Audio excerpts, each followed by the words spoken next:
안녕하세요. 오늘도 사연살롱을 찾아주셔서 감사합니다.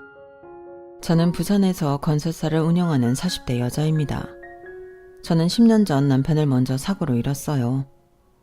저와 남편에게는 아들아이가 하나 있는데 남편이 세상을 떠났을 때는 아들이 고작 2살이었죠. 어찌나 막막하고 무섭던지 시간이 많이 지난 지금도 그때를 떠올리면 마음이 아프고 심장이 뚝 떨어지는 기분이에요. 그만큼 저는 남편에게 의지도 많이 했고 너무 사랑했어요. 남편은 정말 따뜻하고 좋은 사람이었거든요. 저뿐만 아니라 모든 사람이 남편을 다 좋아할 정도였죠. 그리고 무엇보다 남편은 가족을 생각하는 마음이 컸어요. 책임감이라고 하기엔 그 애정이 정말 남다른 사람이었죠. 그래서 늘 남편과 함께 있으면 사랑받는다는 기분을 느꼈는데 그만큼은 자기가 희생하더라도 가족이 행복할 수 있다면 기꺼이 모든 걸 다 내놓는 사람이었고 그래서인지 남편은 집안의 장남이라 자기가 집안 위에 뭐든 할 수 있는 걸 하려 했어요. 시댁은 대대로 건설사 사업을 하고 계셨거든요. 그래서 시아버님은 장남이 남편에게 회사를 물려주려 했었고 시아버님의 누님인 고모님이 상무이사직에 있던지만 자녀가 없어서인지 남편을 당신 아들처럼 챙기고 예뻐해 주셨어요. 그래서 남편 역시 꿈은 있었지만 진작에 포기하고 어릴 때부터 시아버님을 따라 회사에 나가 일을 배우고 대학 졸업 후엔 본격적으로 회사 일을 시작했는데요. 저 역시 결혼 뒤 남편을 돕기 위해 회사에 자주 나가곤 했어요. 저는 집안 형편이 좋지 않아 실업계 고등학교를 졸업하고 일찍부터 여러 사무실에서 회계 격리 일을 해왔는데 큰 도움은 아니었겠지만 그래도 제가 할 수 있는 일이 있어 저도 남편을 따라 회사에 할 수 있는 건 최대한 하려고 노력했어요. 그랬기에 시아버님은 저를 참 기특해 하셨는데요. 여기서 문제는 그런 저를 시어머니는 그다지 좋게 보지 않았다는 거였어요. 제가 고졸 출신의 친정도 내세울 것이 없다며 결혼을 반대하셨는데 시아버님이 저를 보시고 성실하고 인성이 바르자미 좋다며 바로 결혼을 허락하셨고 당신 남편의 뜻을 거스를 수 없었던 시어머니는 마음에도 들지 않는 저를 며느리로 받아들이면서 저와의 갈등은 점점 심해져만 갔어요. 그리고 시아버님도 고모님도 남편만 챙기는 통에 5살 아래인 시동생이 찬밥 신세가 됐다며 되레 저희 남편에게 불만이 많으셨는데요.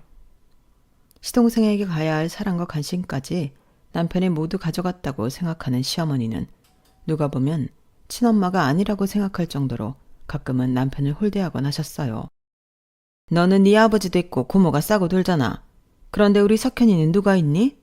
원래 집안의 막둥이면 그렇게 아끼고 챙긴다는데 어째 이놈의 집구석은 장난만 그렇게 위하는지. 그래서 나라도 네 동생 챙기는 거니 넌 서운해 마라. 엄마, 제가 언제 서운해했다고요. 저는 괜찮아요. 그리고 아버지도 고모도 워낙 회사 일로 바쁘고 석현이는 어려서 자주 못 보니까 그래서 생각을 못하는 것뿐이에요. 나중에 석현이도 회사에 들어오면 그때는 또 다르죠. 다르긴 뭘 달라? 좌우지간 진짜 마음에 안 들어.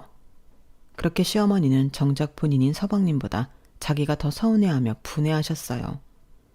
그리고 서방님은 아무 생각 없이 매일 술에 찌들어 살았는데 어린 나이에 벌써 노름에 빠져 있었고 무슨 세트처럼 여자는 또 얼마나 좋아하는지 월화수목 금토일 돌아가며 여자를 만나더군요. 하지만 그런 것도 결국엔 머리가 좋아야 하는 거였어요. 시동생은 머리가 나쁜지 노름만 했다 하면 다 잃고 왔고 여자도 다른 여자들에게 들키는 일이 다반사였는데 이 인간이 왜 저렇게 살까? 한심하게 보였죠. 거기에 걸핏하면 시비에 합의까지 해야 하는 사고까지 빵빵 터뜨려주니 집안이 조용할 날이 없었고 오죽하면 시아버님이 호적에서 파버리겠다며 카드 뺏고 용돈 끊고 집에서 쫓아낸 적도 있었는데요. 그럴 때면 어머님이 어찌나 전전긍긍 하시던지. 그런 일이 생기면 저희 집에 찾아와 남편을 들들 볶았어요. 그러면 또 마음이 약한 남편은 자기 동생이라는 이유로 시아버님을 설득해 시동생을 다시 집에 들어갈 수 있게 했는데 그러면 또 시어머니는 언제 애가 달았냐는 듯 남편을 또 보는 둥 마는 둥 하더군요. 그리고 무슨 피해의식은 그렇게 심한지 시아버님이 회사 일로 늘 바쁘셔서 자기를 외롭게 한다며 그런 소외당해서 외롭다는 명분으로 흥청망청 사치스러운 생활을 이어가셨는데요. 결국 터질 게 터지고 말았어요. 당신 요즘 너무 쇼핑이 잦은 거 아니야? 요즘 경기가 얼마나 어려운데 돈 한 푼 벌지도 않으면서 돈을 그렇게 써? 어머, 지금 당신 내가 돈 쓰는 게 아깝다는 거예요? 석진이 처좀 봐. 회사 일 바쁘다고 하면 석진이 따라서 회사 와서 일하는데 대표 부인이라는 사람이 아무 생각 없이 돈만 쓰고 다니면 내가 당신이 좋게 보이겠어? 뭐예요? 지금 날 고졸 출신에 뭐 하나 볼 것 없는 쟤랑 비교하는 거예요? 기분 나빠. 나 이대 나온 여자인 건 몰라요? 내 친구들 다 그렇게 사는데 당신은 내가 당신 회사에 나가서 일이나 했으면 좋겠다는 거예요? 나는 싫어요. 내가 말을 말아야지. 이러니 내가 당신이랑 말 섞기 싫다는 거야. 아무튼 당신 계속 그렇게 사치만 부리면 당신 쓰라고 준 카드 죄다 없앨 테니 그런 줄 알아. 생활비하라고 카드 줬더니 이건 뭐 아주 개인 용돈처럼 쓰고 있어. 정말 쪼잔하다 쪼잔해. 무슨 회사 대표 소갈딱지가 그래요? 나 참 자존심 상해서. 알겠어요. 그럼 나도 당신 동생처럼 이사직 하나 자리 줘요. 내가 출근해서 월급 받았으면 되잖아요. 월급은 뭐 아무나 주는 줄 알아? 이사? 당신이 뭘 할 줄 안다고 이사직을 달래. 나와서 허드렛 일이나 해. 시어머니는 그렇게 시아버님과 싸우면 온몸을 부들부들 떨 정도로 분해하셨고 그 여파는 여지없이 저에게 향해 왔는데 솔직히 저도 억울한 걸로 따지면 둘째라면 서러울 지경이었어요. 그렇기에 저도 제가 싫다는 시어머니와는 부딪히려 시댁에는 잘 가지 않았는데 시어머니는 그걸 제가 시아버님을 믿고 자기를 무시한다고 생각하는 눈치였어요. 그리고 아버지보다는 엄마를 쏙 빼닮은 시동생은 자기 집에 돈 좀 있다는 것만 믿고 그 후진 버릇을 고치지 못했는데 그러니 고모님은 같은 조카여도 시동생은 그다지 예뻐하지 않았죠. 그러던 중 정말 생각지도 못한 비보가 날아왔어요.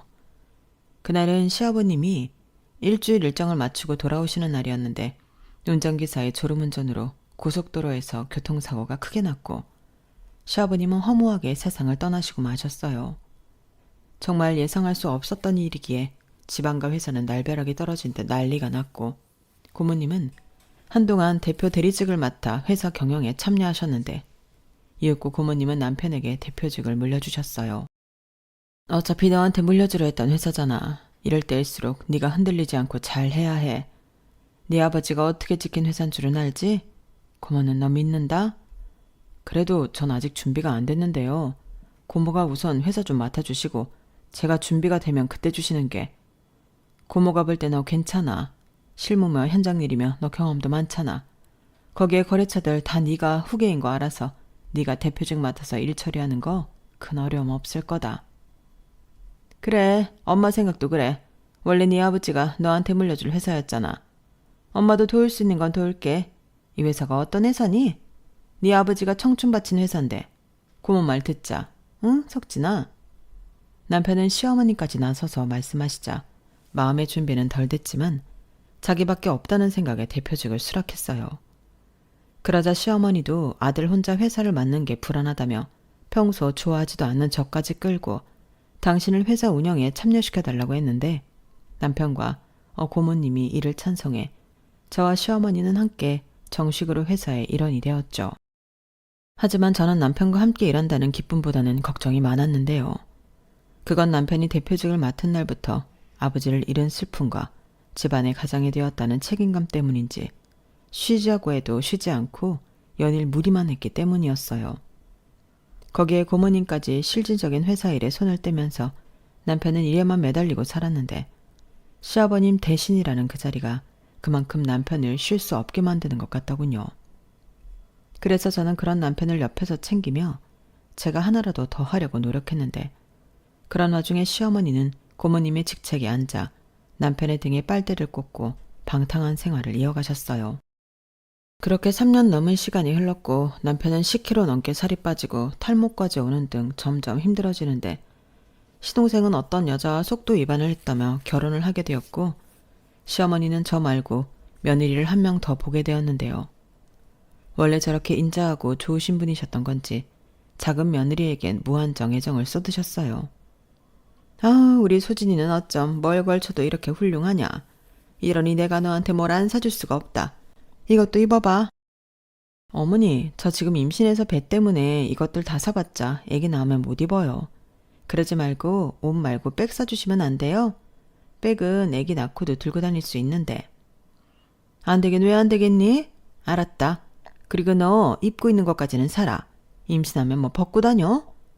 임신했어도 여자는 꾸며야 하는 거야. 누구랑 다르게 태가 다르니 사줄 맛이 난다 얘. 이봐요 아가씨, 이것들 계산해줘요. 우린 백 사러 위에 명품관 가자. 감사해요 어머니.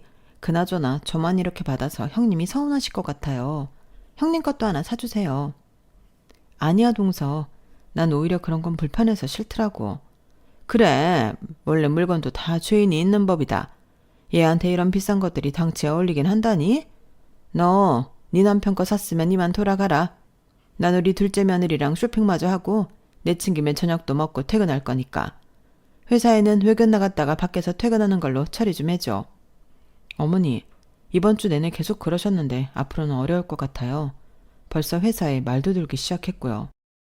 뭐라니? 지들끼리 내 험담하면 뭐 달라져? 왜 이래? 내 아들이 회사 대표야. 내 아들이 회사를 잘 운영하는데 그럼 됐지. 좌우간 저렇게 눈치가 없다. 알아서 잘 둘러대면 될걸. 꼭 저렇게 가방끈 짧은 티를 내요. 둘째야, 너 애 낳으면 회사 나와서 일해라. 네가 하면 쟤보다 100배 더 잘하지. 그럴까요 어머니? 저도 집에서 애 키울 바에는 나가서 일하고 싶어요. 그래, 너라면 내가 바로 상무자리 만들어 놓으라고 할게. 정말요? 그럼 네 남편도 이사직에 있는데 부인이 평사원이면 말이 되니? 저는 그런 시어머니의 말에 속이 터져 나갈 것 같았어요. 사실 시아버님 돌아가시고 회사에 들어온 시어머니는 당시도 놀기 바쁜 당시 막내 아들을 회사 상무자리에 떡하고 앉혔는데 남편이 아무리 반대해도 막무가내셨어요. 그리고 그렇게 낙하산으로 회사에 들어온 서방님은 일주일에 한 번 출근할까 말까여서 말이 돌고 있었는데 그러면서 월급은 다 받아가려 하니 저도 그 꼴이 좋아 보이진 않았죠. 그런데 거기에 동서까지 똑같은 짓을 하려 한다고 생각하니 저는 표정이 일그러졌고 시어머니와 동서는 제 반응이 어떻든 상관하지 않았는데요.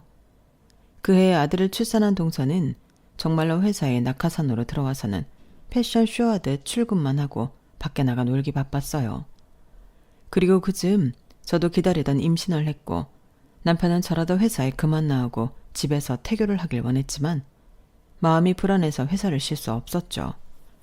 하지만 난산으로 아이를 출산하고 아이가 태어나자 아팠던 터라 저는 자연스럽게 회사보다는 아이를 돌보게 되었어요. 그리고 늘 퇴근하고 지쳐 쓰러지기 일보 직전인 남편을 볼 때면 늘 마음이 무거웠는데요. 여보, 요즘 너무 무리하는 거 아니야?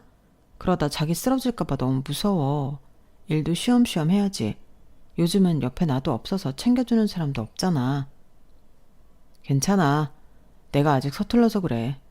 이제 자리 나도 회사 일이 능숙해지고 있으니까 금방 나아질 거야. 그나저나 미안해. 자기 혼자만 고생시키고. 아픈 애 돌본다는 게 얼마나 어려운 일인데. 내가 자기 볼 면목이 없다. 무슨 말이야. 자기가 뭐 서방님처럼 노느냐고. 그래, 난 다 이해하니까 그런 생각은 하지도 마. 그리고 우리 아들 꼭 내가 건강하게 만들 거니까 그것도 신경 쓰지 말고 자기는 자기 몸이나 생각해. 내가 바라는 건 그것뿐이야. 회사 사장이면 뭐해. 맨날 이렇게 힘든데. 알겠어. 이번에 현장 시공 끝나면 우리 그때 세 식구 여행이라도 다녀오자. 정말? 나 너무 기대된다. 꼭이다. 꼭. 남편은 그날 오랜만에 해맑게 웃으며 저에게 약속까지 했어요. 그리고 저도 우리 가족여행만 기다리며 고된 병원 생활을 견뎠는데요. 그러던 어느 날 날벼락 같은 소식이 전해졌어요. 회사에서 남편이 쓰러져 있었다고 했는데 이미 누군가 발견했을 때 남편은 의식이 없었고 그대로 세상을 떠났다고 했는데 사인이 말로만 듣던 과로사였어요. 듣기만 했지 정말로 과로로 사람이 죽을 수 있다고 생각하지 못한 저는 그 말이 다 거짓말처럼 느껴지더라고요. 하늘이 무너진다는 그 말이 그때 무슨 말인지 알게 된 날이었어요. 그리고 그날은 내내 여행 갈 생각에 들떠있다 지옥 끝까지 떨어진 듯한 그런 날이었죠. 남편은 떠나고 아이는 아프고 시댁 식구들이 있었지만 어느 누구도 의지가 되지 않았으니 그 불안함은 말로 표현할 수 없었고 다행인지 시어머니가 어떤 사람인지 아는 고모님이 회사로 돌아오셨는데, 그러면서 시어머니와 고모님 사이엔 대표직을 두고 불꽃 튀기는 싸움이 시작됐어요. 하지만 저와는 상관없는 일이었죠. 오히려 저는 남편이 회사 일을 하다 과로로 떠났는데 그것보다 자신들이 대표 자리에 앉겠다고 싸우는 모양새에 보기가 싫었는데요. 고모님은 그런 저에게 찾아와 남편 대신이라고 생각하고 자기를 도와달라며 도움의 손을 내미셨어요. 이런 말 어떻게 들릴지 모르지만 난 이럴 때일수록 나를 도와야 한다고 생각해. 시어머니가 어떤 여잔지 알지? 그런 여자한테 회사를 맡기면 우리 석진이가 고생하고 노력한 게 다 물거품이 되는 거야. 내가 자식이 있어, 손주가 있어. 나를 도와. 그럼 내가 도울게. 너도 살아야지. 자식 생각 안 해? 저는 고모님의 말에 정신을 차릴 수밖에 없었어요. 고모님 말대로 아들을 키우고 살아야 했으니까요. 그래서 고모님의 제안을 받아들였고 아무래도 시어머님에게는 그 어떤 기대도 없었기 때문에 그날 이후 남편이 그랬던 것처럼 저는 회사에 최선을 다하며 하루하루를 보냈어요. 그렇게 1년 남짓 고모님을 도와 회사 일을 맡아 했는데 시어머님은 무슨 생각이신지 어느 날부터 전에 없던 저에게 관심을 갖고 챙겨주시기 시작하더군요. 참 별난 일이 아닐 수 없었어요. 첫째야, 점심 먹었니? 어째 계속 보니까 네가 너무 무리하는 것 같더라. 그러지 말고 우리 작은 애랑 같이 나가서 요 앞에서 점심 먹고 오자. 저는 괜찮아요. 하던 일도 빨리 마무리해야 하고 이따 오후엔 시우 병원 진료도 있어서 시간이 없어요. 아우, 그러다 너도 병나. 내가 네가 너무 걱정돼서 그런다. 고모님이 너한테 지금 잘해주는 게 왜인 것 같니? 자식도 없고 너 이용해서 그 자리에 오래 있으려는 계략이야. 근데 넌 내 며느리잖아. 나라도 내 식구를 챙기려고 그러는 거니까 밥 먹자. 먹고 하면 되지. 정시간에 쫓기면 네 동수한테 하라고 해라. 어머니, 제가 이걸 어떻게 해요? 저 하나도 모르는데. 너도 회사밥 먹은 지가 얼만데 아직 그런 말을 해. 대학도 나온 똑똑한 애가. 너도 다 할 수 있어. 안 그러냐 큰애야? 어서 나가서 우리 맛있는 거 먹자. 내가 우리 며느리 몸보신하라고 예약도 다 해놨다. 정말 이상한 일이었어요. 전에는 그렇게 무시하고 저만 보면 족제비 눈을 하던 시어머니인데 그날부터 저를 무척이나 챙기셨고 처음엔 분명 무슨 꿍꿍이가 있다고 생각했기에 그런 시어머니를 밀어냈는데 제가 바쁘면 아들애까지 당신께서 챙기겠다는 시어머니에게 저도 점차 마음의 문을 열게 되었어요. 너랑 나랑 따지고 보면 같은 처지지 않니? 둘째 아치 남편도 있고 뭐가 아쉽겠어. 근데 너나 나나 이 망 아래서 챙긴다고 남편 잃고 그래서 문득 나라도 너를 챙겨야겠다는 생각이 들었다. 너 그동안 나한테 많이 서운했지? 저는 어머님이 그렇게까지 생각하시는 줄 몰랐어요. 원래 사람 사는 게 그렇다. 밉다가 측은했다가 원래 고운 정보다 미운 정이 질겨. 난 너한테 아무래도 미운 정이 깊은가 보다. 그러니까 지금이라도 나한테 의지하렴. 시우도 우리 장손인데 내가 챙겨야지. 내 아들이 남기고 간 유일한 혈육인데. 에휴, 석진이 생각하니까 눈물이 나네. 내가 별로 좋지 못한 엄마여서 내내 가슴이 아파. 이렇게 빨리 갈 줄 알았으면 더 아끼고 사랑해 줄걸. 저는 그런 시어머니의 말에 눈물이 났어요. 이런 말이 좀 이상할지 모르지만 늦게 어른이 되신 것 같은 기분이었죠. 그래서 그날 이후 저도 시어머니를 많이 챙기고 따랐어요. 고모님이 많이 챙겨주시긴 했지만 아무래도 고모님에게 심적으로 의지할 수는 없었는데 시어머니는 어쩐지 남편의 어머니이고 제 아이의 할머니라는 생각에 마음이 금방 기울더라고요. 그리고 고모님은 무리한 사업 확장을 감행했다 회사에 큰 손실을 입혔고 그 책임을 져야 했기에 회사 주주로서만 남고 고모님의 동의하에 대표직은 시어머니에게 넘기게 되었어요. 아무래도 시동생이 있으니 가업인 만큼 시동생에게 회사를 물려줘야 한다고 생각하신 눈치셨죠. 당연히 저는 서운한 마음이 들었어요. 그렇게 시동생을 그릇이 못된다며 못마땅하게 여기시더니 막상 대표 자리는 핏줄인 시동생에게 주자고 하셨다니 저도 배신감이 들었어요. 하지만 저 역시 배신이라면 배신인 게 고모님은 말씀으로는 이해하신다고 했지만 자신이 아닌 시어머님을 따랐던 제가 예뻐 보이진 않으셨겠죠. 그리고 그렇게 대표직에 앉으신 시어머님은 저에게 기대도 하지 않던 제안을 하셨는데요. 그 말을 듣고 어찌나 놀랐던지 지금 생각해도 피가 거꾸로 솟는 것만 같네요. 내가 요 근래 생각이 참 많다. 대표라는 자리가 정말 쉬운 게 아닌 것 같아. 그래서 요즘은 네 시아버지랑 네 남편 생각이 너무 많이 나.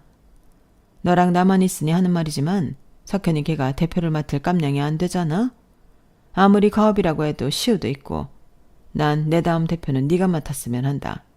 한 10년 고생 좀 해. 그럼 내가 너한테 대표직 무슨 일이 있어도 넘겨주마. 어머니 그래도 서방님이 있는데 그리고 동서가 가만히 있겠어요? 저는 자리엔 욕심 없어요.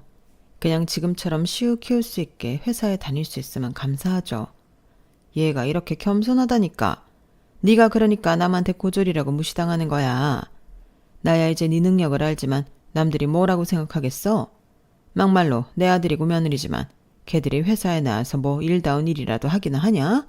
일은 전부 네가 맡아서 하고 난 그냥 결제 서류에 사인만 하는데.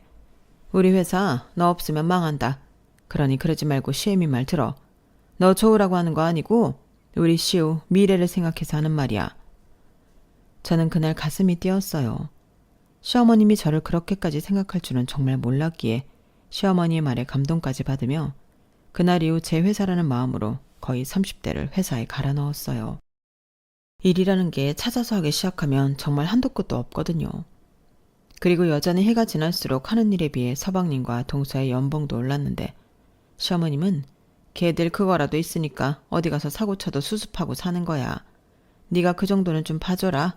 안 그러면 걔들이 돈 때문에 우리 회사 기술이라도 팔면 어째? 라며 그 정도는 알아도 넘기자고 했고 저는 정말 내키진 않았지만 서방님도 동서도 그런 잔머리는 기가 막히게 울리는 인물이라 시어머니의 말에 따르기로 했어요. 그 사이 회사는 많이 성장했고 고모님도 당신이 손해본 것을 시어머니는 배표 자리에 있으면서 모든 것을 수습하자 그제야 시어머니와의 관계도 풀고 나름 3인 체제로 굴러가는 회사가 되었어요. 그 사이 제 아들은 일상생활이 가능할 정도로 건강을 많이 회복했고 나름 남편의 빈자리는 컸지만 열심히 살았다고 자부했는데 그러던 중 제대로 뒤통수 맞는 날이 다가왔어요. 시어머니와 고모님은 서로 합치를 봤다며 지금까지 모든 걸 갈아 넣은 제가 아닌 서방님에게 대표직을 물려주기로 했다며 저에게 통보했고 이미 임원들 사이에도 합의가 끝났다며 저에게 이해하라고 통보하는데 워낙 제 회사라는 마음이 커서인지 저는 너무 화가 났어요. 따지고 보면 한 번도 제 회사였던 적이 없는데 회사를 통째로 뺏긴 기분이 들었고 시어머니와 고모님에게 노란한 기분이 들더군요. 그리고 얄미운 동서가 제대로 제 뒤통수를 치는데 제 안에 뭔가가 뚝 끊어지는 기분이었어요. 어머님 고모님, 저희 그이가 대표직을 맡게 된 만큼 손을 봐야 할 문제가 있어요. 형님의 연봉이 하는 일에 비해 너무 많은 것 같아 하향 조정이 필요한데 그렇게 하도록 하겠습니다.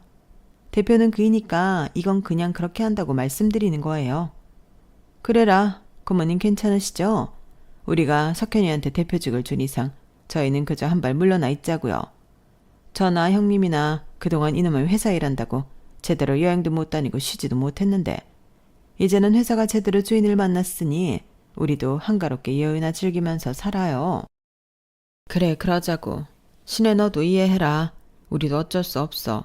우리가 뭐 힘이 있냐? 그리고 내가 전에는 생각을 못했는데 아직 너 젊은데 재혼이라도 해봐. 아휴 그러니 너도 이해하고 다니려면 다니고 아니다 싶으면 네 길 찾아가라. 고모님 어머님 세상에 이러시는 법이 어딨어요. 제가 그동안 어떻게 일했는데요. 자그마치 10년이잖아요. 어머 형님 누가 들으면 봉사한 줄 알겠네. 꼬박꼬박 월급 다 받아가셨잖아요. 이제 와서 연봉 좀 깎는다고 하니까 그렇게 난리치리세요? 꼬이시면 그만두시던가요. 저는 조몰래 짝이라도 한 저들에게 너무 화가 났어요. 그리고 대표직에 앉아서 자기와의 푸가하는 말에 그저 낄낄거리는 시동생을 보니 분노가 머리 꼭대기까지 치고 올라가는데 제가 시동생을 무시해서가 아니라 시동생이 회사를 맡으면 금방이라도 회사가 망할 것 같은 불안감이 컸어요. 이제 좀 제대로 자리 잡아서 여러 대규모 식용을 앞두고 있던 때였는데 이미 사장 계약과 미팅 같은 건 제가 진행한 일이라 저는 정말이지 눈뜨고 코 베인 듯한 기분이 들었어요. 하지만 그렇다고 남 좋을 일은 더는 하고 싶지 않았던 저는 그들 보란듯이 퇴사하겠다고 했고 동서는 비웃으며 꼴에 자존심이 있다며 그럼 당장 퇴사 처리시키겠다고 하는데 저는 그 길로 그들과 또 회사와는 연을 끊기로 했어요. 집에서 아들은 그런 제가 걱정이었는지 말도 제대로 하지 못하고 눈치만 봤는데 그제야 저도 아들이한테 미안한 마음이 들더군요. 그간 회사 일한다고 엄마 노릇도 제대로 하지 못한 게 한꺼번에 밀려왔어요. 그래서 이렇게 된 거 좀 쉬면서 아들과 시간을 갖자고 여행을 준비했는데요. 그렇게 한 달을 제주도에서 한가롭게 지내니 제 안의 분노도 잠시였지만 좀 가라앉는 기분이 들었어요. 그리고 저는 그들과 그 어떤 형태로든 엮이고 싶지 않았기에 이참에 조용한 곳에 이사를 하면 어떨까 고민하며 이사갈 곳을 물색하고 있었는데요. 무슨 바람인지 시어머님이 저를 찾아왔어요. 저기 이런 말 하게 돼서 나도 좀 불편한데 다시 회사에 나오면 어떻겠니? 대우는 전이랑 똑같이 하는 조건이야. 제가 왜 그래야 하죠? 어머님 믿는 서방님이랑 동서가 있잖아요. 원래 인수인계라는 게 있는 거잖아. 네가 따온 계약들인데 네가 쏙 빠져버렸으니 우리가 얼마나 곤란한 줄 아니? 전에는 안 입고 오면 그만두라고 하신 분들이 이건 또 무슨 경우예요? 어머님은 남 뒤통수 때리는 게 특기세요? 뭐야? 이게 좀 잘해줬더니 똥인지 된장인지 구별을 못하나? 시애미가 시키면 알겠다고 출근하면 될걸. 고졸인 주제에 뭐가 잘났다고 뻗대? 네가 그 학력에 어디 가서 취직이나 할 수 있을 것 같아? 시우 생각해서 내가 제안하는 거니 군말하지 말고 내일부터 다시 출근해라. 싫어요. 제가 왜요? 10년이에요. 저는 그 10년 동안 제 새끼도 제대로 돌보지 못하고 일했는데 제가 얻은 게 뭐가 있죠? 제 인생은 제가 알아서 할 테니 남의 인생 간섭하지 마시고 돌아가세요. 얘 좀 봐. 어쩜 말도 꼭 지 수준처럼 기분 나쁘게 하네? 왜?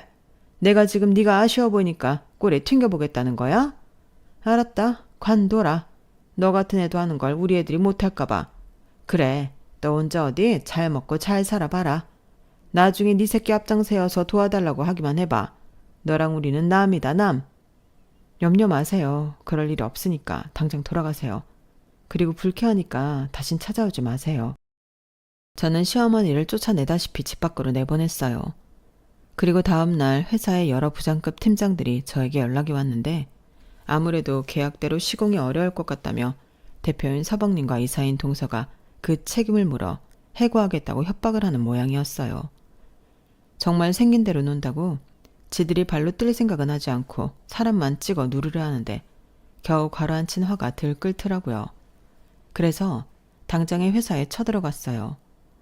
회사는 시동생 것이지만 제 아래서 저와 함께 고생한 사람들이 제가 없어서 당하고만 있는 꼴은 도저히 볼 수 없었거든요. 그렇게 회사에 도착한 저는 시어머니와 치동서 내외와 단판을 짓기 위해 곧장 대표실로 향했어요. 이미 회사 직원들 모두 제 얼굴을 알기에 저를 막는 이는 아무도 없었는데 제가 막 대표실 문을 열려고 하자 원래도 높은 톤의 시어머니의 목소리가 들리더군요. 저는 내심 잘됐다고 생각했어요. 한 자리에 빌어먹을 시댁 식구들이 모두 모여있으니 잘됐다 싶었거든요.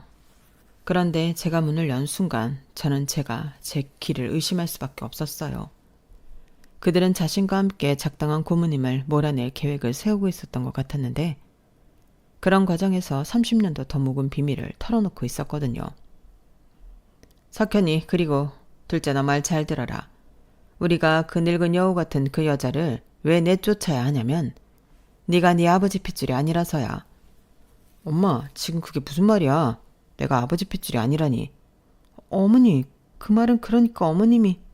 그래 내가 외도를 해서 낳은 자식이 석현이 너다. 남편이라는 남자가 하도 회사밖에 몰라서 내가 좀 외로웠어. 그러다 애를 가졌고 그 바보 같은 남자는 자기 애라고 믿는 눈치더라. 뭐 덕분에 나는 별 어려움 없이 석현이 너를 낳았는데 지금 여기에 누가 있니? 행여 네 고모라는 여편네가 이 사실을 알아봐라. 시우 그거한테 이 회사 준다고 난리칠 게다. 그 전에 우리가 그 여편네를 아주 쫓아버려야 해. 어머니 정말이세요? 저는 꿈에도 몰랐어요.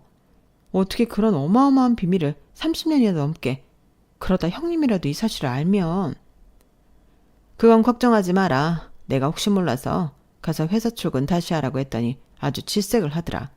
우리랑은 아주 연 끊고 살고 싶어하는 눈치였어. 그러니 그년이 찾아올까 봐 걱정하지 않아도 돼. 이젠 정신 똑바로 차리고 회사 운영이나 잘할 생각하라고. 우리 장손을 생각해야지. 엄마, 그래도 그렇지. 형도 엄마 자식이잖아. 근데 어떻게 형수한테는. 으이그 모자란 놈.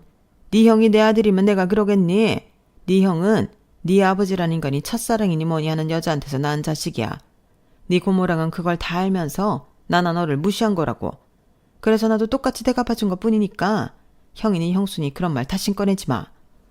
와, 우리 어머니 진짜 존경스럽다. 정말 대단하세요. 여보, 우리 이렇게 된 거 이 회사 다른 사람들이 넘보지 못하게 잘 끌어가자. 나도 그러고 싶어. 근데 내가 뭐 아는 게 있어? 그리고 여기 사람들 죄다 형수 따르는 사람들이라 통제도 안 되는 거 엄마도 자기도 잘 알잖아. 그럼 이참에 싹 다 잘라. 그리고 경력 있는 사람들만 다시 뽑아서 새로 운영하자. 엄마도 이 회사에서 10년 넘게 일했어. 웬만한 건 이 엄마가 다 하니까 엄마 믿고 너는 무조건 그 자리나 잘 지켜. 네 고모라는 인간이 또 어떻게 뒤통수를 칠지 모른다니까. 맞아요. 저는 지난번에 고모님이 형님 등에 칼 꽂는 거 보고 엄청 놀랐잖아요. 무서운 사람이라고 생각했어요. 저도 어머니 의견에 동의해요. 저도 뭐든 할 테니까 어머님은 아무 걱정 마세요. 역시 내 머리가 뚝 부러지지. 그나마 네가 있어 내가 마음이 놓이는 거야. 네 남편 보자 잘해라. 이제야 마음이 좀 가벼워지는 것 같다. 장애물도 모두 치워버리고 나도 좀 아들 덕 보고 편하게 살고 싶다. 어머니 걱정하지 마세요. 자기야 잘할 수 있지? 그야 그러고 싶지. 근데 난 영 불안하네. 왜? 저는 더는 그 인간들의 대화를 듣고 있을 수 없었어요. 그래서 고모님께 전화해 회사로 빨리 오시라고 했고 그대로 대표실 안으로 쳐들어가서 대표실을 뒤집어 놓았어요. 불안할 수밖에 없지. 그렇게 큰 죄를 짓고 어떻게 아무렇지 않게 그 자리에 있을 수가 있겠어. 내가 당신 하는 말 다 들었어. 정말 대단하다. 인간들이 어떻게 그럴 수 있지? 오히려 그나마 양심 있는 건 그 대표 자리에 있는 놈 하나네. 뭐야? 너는 왜 여기 있어? 너는 이제 이 회사랑 아무 상관없는 사람이잖아. 맞아요. 형님은 퇴사해서 이젠 잡상인이라고요. 당장 나가세요. 그래? 난 잡상이면 넌 뭔데? 이 회사가 어떤 회사인지는 알지. 대대로 내려오는 가업이야. 근데 거기 대표 자리에 앉은 사람은 자격이 있나? 핏줄도 능력도 뭐 하나 없어 보이는데? 내가 다 바로잡을 거니까 기대해. 뭔 개소리야. 너 당장 안 나가? 이것들은 밖에서 놀고 자빠졌나? 잡상인 통제도 제대로 못하는 거야? 밖에 사람 없어. 이 물건 당장 끌어내. 시어머니라는 여자는 얼굴이 시뻘겋게 달아올라서는 목에 핏대까지 세우며 소리쳤어요. 그리고 그때 제 연락을 받은 고모님이 잔뜩 화가 난 얼굴로 대표실 문에 들이닥쳤고 저는 그제야 통화 중인 핸드폰을 종료시켰어요. 저는 긴 이야기를 할 수 없어 대략적인 이야기만 한 뒤 핸드폰을 계속 켜놓고 그들과 싸웠고 오시는 길에 모든 걸 다 알게 된 고모님은 그야말로 겹겹이 오는 배신감에 치를 떨었는데요. 오자마자 이렇게 소리쳤어요. 끌어내긴 누굴 끌어내. 여기 참놈들은 니들이잖아. 이 도둑놈들. 그리고 나라고 니들이 내 뒤통수 칠 거라는 거 모르고 있었겠어? 이미 다 손을 써놨다고. 고모님은 대표실에 10개도 넘는 도청장치를 손수건에 보여줬어요. 그러자 시어머니도 서방님 내에도 경악을 금치 못했는데 그 뒤로 고모님은 자기 집안의 모든 사람들을 동원해 시어머니가 저지른 행각에 대해 고발하고 그들을 회사 내에서 영원히 내쫓아보는 그들의 해이만을 다루는 회의를 열었는데 결과는 뭐 보나 마나였어요. 회사는 물론이고 시아버님에게 물려받은 유산들까지 싹 몰수하기 위한 법적인 절차가 이루어졌고 고모님은 그제야 눈물까지 흘리며 저에게 자기도 속은 거라며 미안하다고 다시 회사로 돌아달라고 부탁을 하셨는데 저는 남편에게 미안했지만 더는 그 회사로 돌아가고 싶지 않더군요. 그리고 며칠 뒤 어려움을 호소한 직원들이 저에게 의논할 것이 있다며 찾아왔고 지금의 회사를 창립하게 되었어요. 더는 어떤 세력에 휩쓸리지 않는 그런 회사를 만들고 싶다는 뜻이 한 곳에 모여 만든 회사였죠. 그리고 저는 그 직원들의 부탁으로 대표직을 수락했고 남편에 이어 저를 따르던 직원 모두가 저희의 회사로 이직해 왔는데 정말 감동도 그런 감동이 없더군요. 정말 꿈 같은 일이었어요. 허무하다고 생각한 것들이 사실은 모두 쓸모없는 일은 아니었어요. 그 뒤 많은 것이 변했어요. 물론 저는 다시 바빠져야 했지만 이젠 아들도 저를 이해하기 시작했고 먼저 회사 거래하던 사람들이 소식을 듣고 저에게 손을 내밀었는데 결국 고모님은 모두 동의했다며 저에게 회사를 넘기겠다고 하셨어요. 나도 이제 나이가 많잖아. 그리고 자네 생각하면 너무 미안하고 시우한테 고모 할머니가 마지막으로 주는 선물이라고 생각하고 우리 회사 합병해줘. 이대로 망해서 없어지면 내가 우리 아버지랑 동생 얼굴을 어떻게 봐. 나를 용서해달라고 하지 않을게. 그저 우리 회사만 받아줘. 아무 조건 없어. 집안 어른들도 시우가 있으니까 모두 동의하셨고. 그래도 전 좀 그런데요. 괜히 그 회사랑 합병했다가 다른 말 나올 수도 있고 저는 이제 가업이니 뭐니 싫거든요. 시우가 원하지 않으면 사업도 물려주지 않을 거예요. 그래, 시우가 그러고 싶다면 어쩔 수 없지. 그냥 내 손에서 망하는 게 싫어서 그래. 어쩌면 난 정말 죽을 때까지 그 자체가 뭐 어쩌라고. 나도 일체 경영에 손 뗄 거고 더는 너한테 이래라 저래라는 사람들 없을 거야. 혹시 알아? 그 인간 같지도 않은 것들이 치근덕거리면 나만한 좋은 카드가 없잖아. 나도 그동안 벌 만큼 벌었어. 그냥 편하게 지내고 싶어서 그래. 석진이한테 미안하기도 하고. 알지? 내가 석진이 예뻐한 건 이런저런 계산이 아닌 거. 이렇게 고모로서 사과할 수 있게 해줘. 막말로 내가 그 자리 뺏어다 그 망할 것 준 건데 이대로면 나도 제명이 못 살아. 저는 결국 구구절절 애원하는 고모님의 부탁을 들어줄 수밖에 없었어요. 그리고 합병으로 더욱 커진 회사를 맡게 된 저는 몸이 10개라도 부족할 정도로 바빴는데 그럴 때마다 정신없이 바빴던 남편의 모습이 떠올랐어요. 그래서 저는 아무리 바빠도 먹는 것과 쉬는 걸 아끼지 않았고 그런 가운데 아들과 시간을 보내려 짬짬이 시간을 냈어요. 저는 아들과 오래오래 살고 싶거든요. 그렇게 조금 고생을 하니 어느덧 회사의 체제는 자리가 잡히기 시작했어요. 아무래도 경력과 노하우가 많은 임원직들이 저와 함께해준 덕분이었죠. 그리하여 회사는 감사하게도 아직까지 건재하고 그렇게 정신없이 일을 하며 지내왔는데요. 정말 어이없게 1년 전 다시 보고 싶지 않은 뻔뻔한 시어머니와 동서라는 인간이 구걸이라도 하듯 저를 찾아왔어요. 얘아가, 내가 염치 없는 건 아는데 그래도 우리가 한 가족으로 살아온 시간이 있지 않니? 비록 내가 키우진 않았지만 석진이는 내 아들로 호적에 올렸고 또 내 손으로 키웠어. 그러니 그 청을 생각해서 우리 아들 좀 도와줘라. 형님 잘못했어요. 제가 형님이 시키시면 뭐든 할게요. 그러니까 저희 좀 도와주세요. 저희 지금 그 인간 때문에 큰일 나게 생겼어요. 도대체 여기가 어디라고 와서 이래요? 무슨 일인지 모르겠지만 알고 싶지도 않고요. 당장 나가세요. 우리 그렇게 쫓겨나고 그놈이 그래도 살아보겠다고 사업을 시작했다. 그러다가 빚만 지고 쫄딱 망했고 지금은 수백까지 떨어져서 빚쟁이한테 쫓기고 있어. 너 잘 나가잖아. 그 정도 돈 쓰는 거 아무것도 아니잖아. 네가 아무리 부정해도 우린 법적으로 가족이다. 우리 좀 도와다오. 가족이요? 가족 같은 소리 하네. 당신들이 나한테 한 짓을 생각해요. 그게 가족한테 할 짓인가요? 고모님 부르기 전에 당장 꺼져요. 그러게 능력도 안 되면서 무슨 욕심을 그렇게 내요. 자기 분수를 알아야죠. 많이 배우면 뭐해요? 인간이 못 됐는데. 저는 사이좋게 제 다리를 붙잡고 사정하는 그들을 직원들을 불러 밖으로 내쳤어요. 그러자 악이 받쳤는지 제 회사 앞에서 온갖 욕설을 퍼붓고 떠났는데 그 뒤 사람을 시켜 어떻게 됐는지 알아보니 동서는 자기한테 피해가 올까봐 조카애만 데리고 이혼해 잠적해버렸다고 하더군요. 시동생도 빚쟁이 때문에 잠적하고 동서도 이혼해 잠적한 가운데 시어머니는 반쯤 미쳐 길거리를 떠돌다 사람들의 신고로 시설로 갔다는 것 같은데 평생 그렇게 당신이 지은 죄값을 치르며 사셨으면 좋겠다고 생각했어요. 분명 이러한 저를 보고 독하다고 생각하시는 분들도 계시겠지만 저는 저보다도 그런 여자를 어머니라고 믿고 떠난 남편을 떠올리면 도저히 그 여자가 용서가 되지 않아요. 저는 알고 있었거든요. 장남으로 책임을 다하는 그 순간에도 서방님처럼 어머니의 관심과 애정을 받고 싶어하던 남편의 마음을요. 그래서 저는 더 그 여자가 불행했으면 좋겠습니다. 그리고 지금의 환경에 저는 정말 감사할 따름이에요. 지금 생각해보면 남편이 회사를 잘 꾸려왔기 때문에 훌륭한 직원들이 저를 지탱해 준 것이고 그렇기 때문에 지금의 회사와 제가 있는 게 아닌가 싶거든요. 그리하여 저는 앞으로 더 열심히 한 가족이라는 생각으로 회사를 잘 꾸려나가고 싶어요. 저희 회사에 다니는 모든 사람들이 행복했으면 좋겠거든요. 그리고 저 역시도 아들과 행복하게 살고 싶은 바람인데요.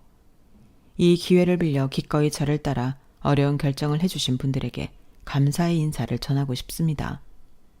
부디 저의 노력이 꼭 많은 분들의 행복으로 이어지길 바라며 제 이야기를 여기서 마치도록 할게요. 지금까지 제 사연 들어주셔서 대단히 고맙습니다. 다가오는 봄처럼 여러분의 인생에도 따뜻한 봄이 찾아오길 진심으로 바라며 이 글을 마치도록 하겠습니다. 감사합니다. 여러분, 사연 댓글에 응원과 현명한 조언 부탁드려요. 좋아요와 구독은 저에게 큰 힘이 됩니다. 오늘도 좋은 일 가득하세요.